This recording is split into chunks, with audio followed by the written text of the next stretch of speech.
पहले प्रदेश में जब दंगे होते थे, अराजकता थी, तो एयर कनेक्टिविटी जोड़ के करेंगे क्या? हवाई जहाज से आएगा कौन? कोई नहीं आता था। आज तो 2 एयरपोर्ट से हम 9 एयरपोर्ट को तो क्रियाशील कर चुके हैं। 10 नए एयरपोर्ट पे हमारे कार्य चल रहे हैं। जो एयरपोर्ट 9 चल रहे हैं, इनमें से 4 तो इंटरनेशनल एयरपोर्ट हैं। 5वां भारत का सबसे बड़ा एयरपोर्ट भी हम उत्तर प्रदेश के अंदर जेवर में बना रहे हैं। आखिर यह काम लंबे समय तक प्रदेश में शासन करने वाली कांग्रेस, समाजवादी पार्टी या बहुजन समाजवादी पार्टी क्यों नहीं कर पाई? इंफ्रास्ट्रक्चर क्यों नहीं दे पाए? ये तो बिजली देने में भेदभाव करते थे। ये लोग तो सड़क बनाने में भेदभाव करते थे। ये लोग तो नौजवानों को नौकरी देने में भेदभाव करते थे। कोई कल्पना भी नहीं कर सकता। मैं भी बैठा हुआ था यहां पे, ओम प्रकाश राजभर जी मुझे बता रहे थे कि पहली बार पंचायती राज विभाग में किसी राजभर की नियुक्ति हो रही है। और मुझे लगता है तो देखे उन्होंने पीड़ा, राजभर, एक राजभर नौजवान की नियुक्ति, ये चीजें दिखाती हैं पारदर्शी तरीके से नियुक्ति हो रही है। आखिर वह नौजवान भी तो होगा, वह भी तो प्रदेश का हिस्सा है। क्यों नहीं उसकी नियुक्ति होनी चाहिए थी? मैं देख रहा था नियुक्ति पत्र, जब मैं देख रहा था, प्रयागराज का एक नौजवान और एक बेटी, दोनों नियुक्ति पत्र प्राप्त किए, दोनों अनुसूचित जाति से जुड़े हुए थे। इनका भी पहले अधिकार होता था, क्यों नहीं इनको नियुक्ति पत्र मिलती थी? कारण था नियत साफ नहीं थी। चाचा और भतीजे में होड़ लगती थी वसूली को लेकर के, कौन कितना वसूल कर ले। एरिया बटे हुए थे। मैं देख रहा हूं ना इस समय कुछ आदमखोर भेड़िया प्रदेश के अंदर अलग अलग जनपदों में उत्पात मचा रहे हैं।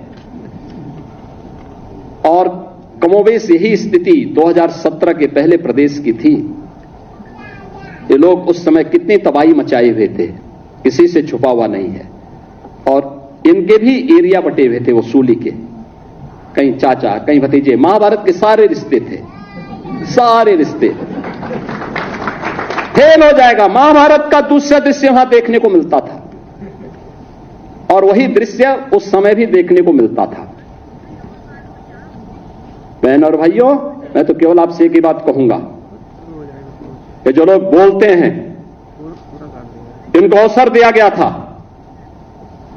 जब उन्होंने नहीं किया है, और जब इन्हें अवसर मिला है कि वो लूट खसोट किए हैं, तो इनको फिर से ये लोग कुछ भी बोले, कभी विश्वास करने की आवश्यकता नहीं।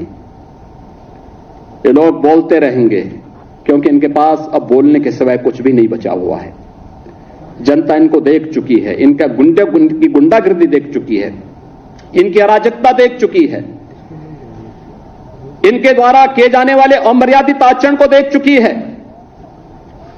हमें सावधान होकर के केवल एक लक्ष्य होकर के कार्य करना है, और लक्ष्य है जिस विभाग में हम नियुक्ति पत्र प्राप्त कर रहे हैं, उस विभाग को सर्वोत्तम विभाग के रूप में स्थापित करना। जिन लोगों को अवसर मिला, उन्होंने पहले पहचान का संकट खड़ा किया अपनी अराजक गतिविधियों से, अपने भ्रष्टाचारी गतिविधियों से, और फिर प्रदेश को दंगों की आग में झोंकने का काम भी किया था।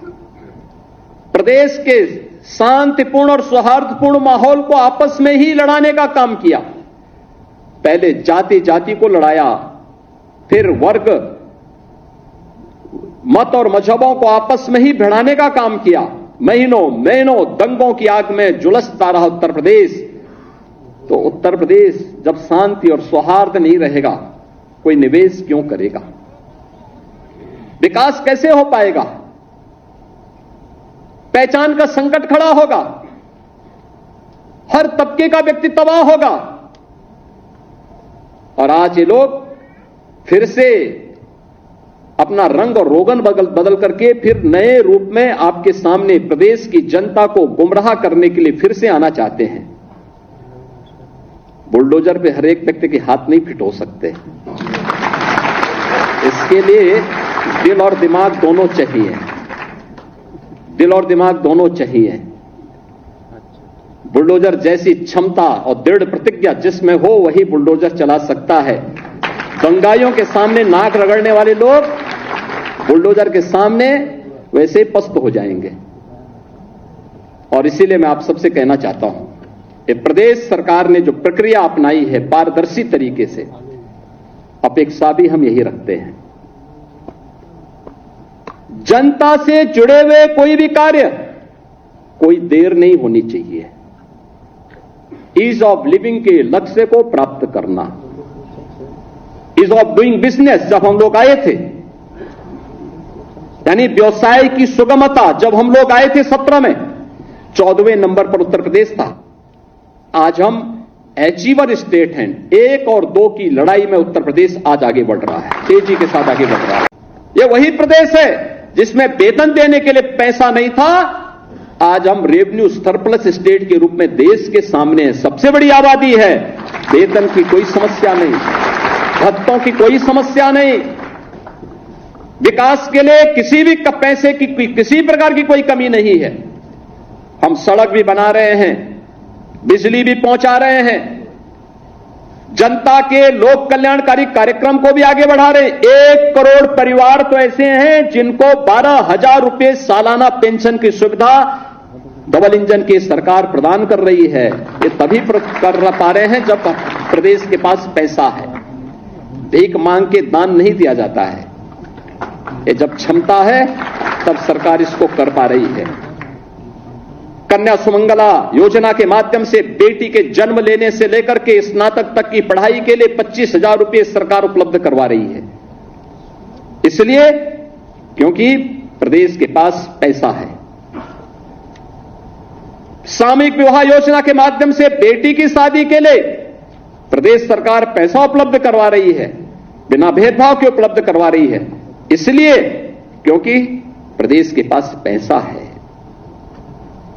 हम लोग अनुसूचित जाति, जनजाति, पिछड़ी जाति, दिव्यांगजन इन सभी को स्कॉलरशिप उपलब्ध करा रहे हैं और पहले की तुलना में कई ज्यादा उपलब्ध करा रहे हैं। इसलिए क्योंकि प्रदेश के पास पैसा है और इस पैसे का उपयोग करते हुए हम लोग आज प्रदेशवासियों को लगातार उनके जीवन में परिवर्तन लाने का काम कर रहे हैं।